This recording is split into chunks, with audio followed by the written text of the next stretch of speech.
It's a Minimalist Monday edition of Optimal Living Daily, episode 3067, Why You Should Give Away 50% of Your Stuff, by Courtney Carver of BeMoreWithLess.com. And I'm Justin Malik. Happy Monday. This is where I read to you from some of the best blogs I can find and get permission from, covering personal development, minimalism, happiness, productivity, all sorts of stuff on this show. And we cover a bunch of other topics in the Optimal Living Daily podcast network. You can check out those shows if you like this one. You can find all of them by searching for Optimal Living Daily in your podcast app.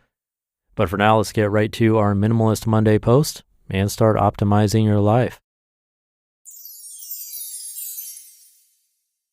Why You Should Give Away 50% of Your Stuff, by Courtney Carver of BeMoreWithLess.com.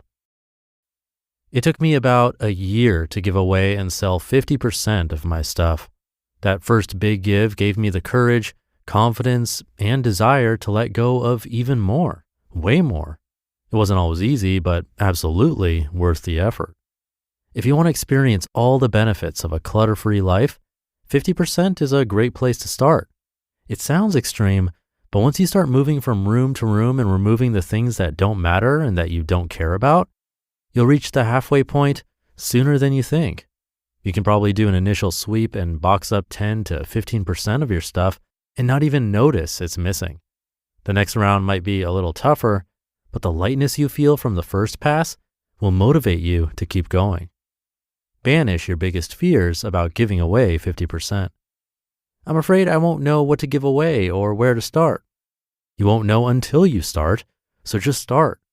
Walk through your home with a small box and fill it with meaningless objects that you are tired of dusting. Give the box away. Repeat. I'm afraid I will buy everything back.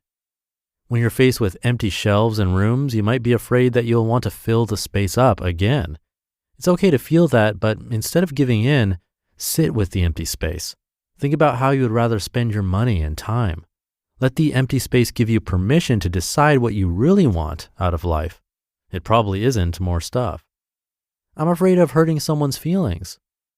Giving away things that were important to other people might be hurtful. Have meaningful conversations about why you want to declutter. Offer to return things if that is appropriate. Be kind and gentle, but firm in your commitment to live with less. People love you for you.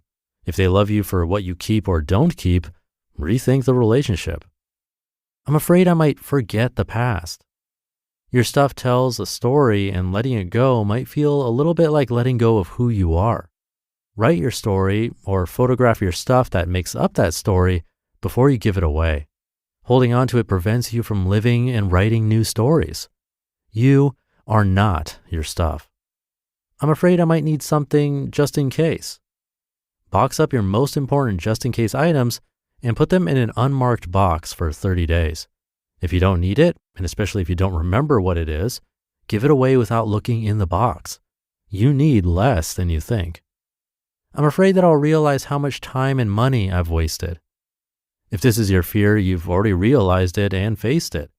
Don't waste one more second or dollar on stuff that you don't care about. If you don't give it away now, you will continue to spend time and money on things only because you feel bad about buying it in the first place. Stop it. I'm afraid that giving it away before it is used up is environmentally irresponsible.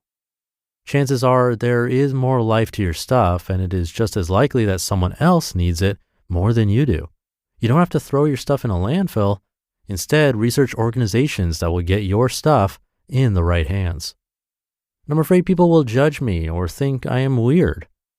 What someone else thinks about you is not who you are. Surround yourself with people who support you and lift you up. People will think you are weird. That's okay.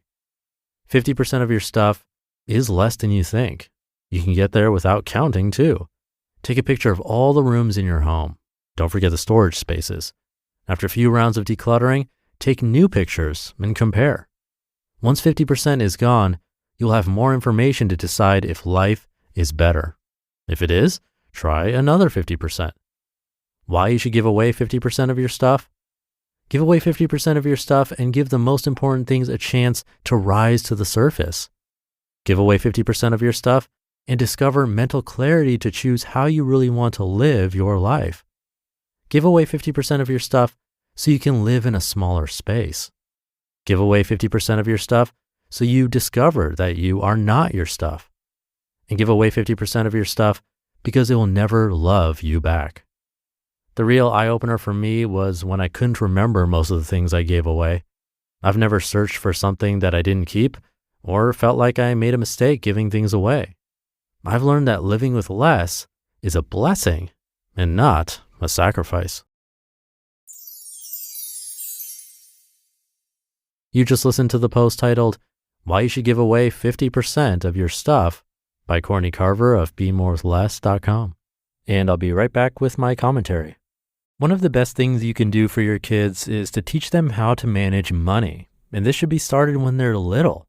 And that's why I'm so excited to tell you about the sponsor of today's episode, GoHenry by Acorns, the smart debit card and learning app for kids 6 to 18. GoHenry helps kids learn about all things money, earning, spending, saving, budgeting, and so much more. You can even track their chores and pay their allowance right in the GoHenry app. And with their GoHenry debit card, they can put their skills to use in the real world. Plus, parents can set spend limits and get real-time notifications whenever their kids use their cards. I seriously wish I had this as a kid. I had to learn about money the hard way as an adult. If my parents had set me up with GoHenry as a kid, learning to adult would have been so much easier. Set your kids up for success and get started today at gohenry.com/old. Terms and conditions apply. Renews from $4.99 per month unless canceled. Thank you to Courtney. I've been narrating her work since April of 2016, pretty close to the beginning of this podcast. And like she said, 50% can definitely sound like a lot of stuff to get rid of. But if you actually go through your home and look at everything there, starting with one room for sanity's sake, I'd really be shocked if you actually used more than 50% of the stuff in that area on a regular basis. It might sound like a lot, but odds are it really isn't that crazy. I think the bigger issue is that if it sounds like a ton or like a huge amount of work, then we're likely not going to begin. It's just too daunting. That's why we've heard a bunch of different methods across many different minimalism articles on this show. So as an example, the minimalists have a couple of ideas. One is a packing party, where you literally box up everything you own and then slowly unbox stuff only as you need it, so that like a year down the road, you can see what you actually use. Everything left in the boxes is unlikely to be used since you went through every season of the year and still haven't touched that stuff. It's another extreme example, as it isn't easy to box up everything you own. But another example is the minimalism game, where you simply donate, sell, or trash one item on the first of the month, 2 items on the second day of the month, and so on for the entire month. Maybe that's more inspiring and motivating for you.